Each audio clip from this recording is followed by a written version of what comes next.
बोला आप जो बोलते हैं कि ये भगवान नमः शिवाय अभी शिव चर्चा पूजा हो रहा है महादेव जी का, तो आप लोग भी बने पहले रहिए खुद तो और साफ सुथरा हो महादेव जाओ, का कपड़ा साफ भजन पहनो, सुनिए और चर्चा आप सुनिए। नाखून ओम इतना नमः बड़ा शिवाय, बड़ा हर है हर इसको महादेव। काटो, भोले बाबा सभी का बाल कल्याण जो है करें। इतना बड़ा बड़ा उसी से खुजलाते रहता है, तेरा बाल गंदगी जो साफ करो।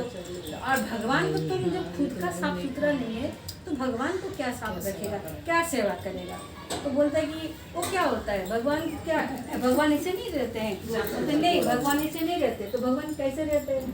भगवान तो बोला नहाते धोते हैं, तिलक चंदन टीका रूड़ी लगाते हैं, उनको धोती पीताम्बरी पहना जाता है, उनको दिया बत्ती दिया जाता है, 56 प्रकार का भोग दिया जाता है, तब ना भगवान ऐसे होते हैं। तो बोले कि अच्छा ऐसे होता, हमको तो कोई बताया नहीं, हमको तो कोई ज्ञान ही नहीं है। अच्छा एक काम करिए, हमको भगवान को बुलाने के कोई मंत्र दीजिए। तो वो 2-4 मंत्र सरल उपाय के बता दिया। तो वो रट रट के वो गौ चरा रहे। फिर वो क्या कि दूसरे दिन नहा धो के आया, साफ सुथरा होकर आया, और जब पूजा करने के टाइम मंत्र भूल गया। करे क्या?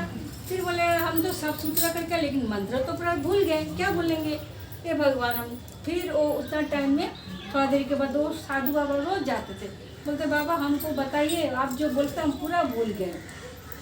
तो बोला अरे भूल गया तुम, अच्छा चलो हम दोबारा बता देते। तो बोले मेरे साथ बोलो। वो साधु बाबा जो बोला वो साथ बोला। तो ठीक है, रट्टा लगा पूजा किया। फिर दूसरा दिन आया, नहा धो के आया, फिर भूल गए। फिर बोला बाबा हम भूल गए।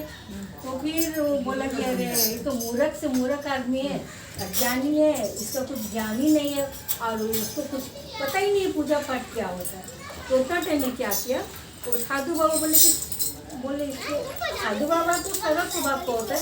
तो ठीक है आज कर दिए। फिर वो चले गए, फिर रट्टा मार रहे हो कल के लिए। वो साधु बाबा जब जा रहे हैं तो उतना टाइम में आकाशवाणी होने लगा। तो भगवान बोले कि देखो वो बेचारा मूर्ख है, सीधा साधा है, लेकिन उसका मन निर्मल है। वो जिस भाव से हमको बुला रहे हैं ना, हम सुन रहे उसका बात और उसका पास हम जाएंगे। वो जो निर्मल भाव से हमको बुला रहे कि भगवान आइए आइए, हमको हर पूजा स्वीकार है, हमको हर बोली स्वीकार है, भाव होना चाहिए। उसका मन सीधा साधा है। अब तुम जो इतना मंत्र उसको बोल दिया ना, वो कुछ भी याद नहीं रखेगा ना, उसका पूजा हम स्वीकार करेंगे। हम उसी को स्वीकार करते जो दिल से जो मांगता है, दिल से जो बोलता है, दिल से जो आवाज़ आता है, हम वही स्वीकार करते हैं। तुम उसको मत सिखाओ कोई मंत्र तंत्र, वो जैसे बुला रहा है हम उसे प्रकट हो जाएंगे। फिर दूसरा दिन जब मंत्र हुआ तो पूजा करने बैठा कि हम क्या मंत्र बोलेंगे, तो भगवान प्रकट हो गए। और तुम जैसे तेरा श्रद्धा, जैसे तेरा भक्ति, जैसे तुमको आता है तुम मेरे को ऐसे ही पूजा करो, हमको कुछ मंत्र तंत्र का जरूरत ही नहीं है, हम भाव का भूखे हैं। तो साधु बाबा क्षमा मांगे भगवान से, बोले सही बात है, जिसको ज्ञान अर्जित हो गया है वो अलग बात है, और जो नहीं जानता है उसको जोर जबरदस्ती मत बोलो कि तुम गलत कर रहे हो। आदमी होता है ना, मंत्र जाता है तो कोई लोटा में सब भर के लेके जाता है, कोई अलग अलग लेके जाता है, लेकिन भाव तो एक ही है, शंकर जी को चढ़ाना है, वही भाव चढ़ाना है। तो बोलते हैं कि जिसको जैसा सुविधा, जैसा जिसको चढ़ाना है, जिसको जैसा देना है वो अपना चढ़े, किसी को मत टोकिए कि तुम्हें। देखिएगा बहुत आदमी भगवान नारियल फोड़ के भगवान के ऊपर रख देता है, केला रख देता है, लेकिन बोलते हैं नहीं रखना चाहिए, लेकिन बोलना अच्छा नहीं लगता है ना, क्या बोलेगा। अब चुपके से अपना हटा के रख दो बाबा, किसी को बोलने से अच्छा है बोलो।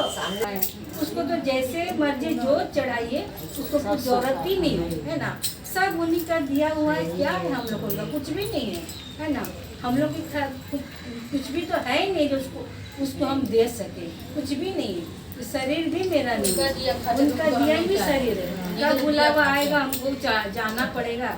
बस अपना थोड़ा समय निकाल के भगवान का कीर्तन करो, भजन करो, नमन शिवाय का जप करना है, वही तो अपना मन से करो, जैसा मर्जी करो।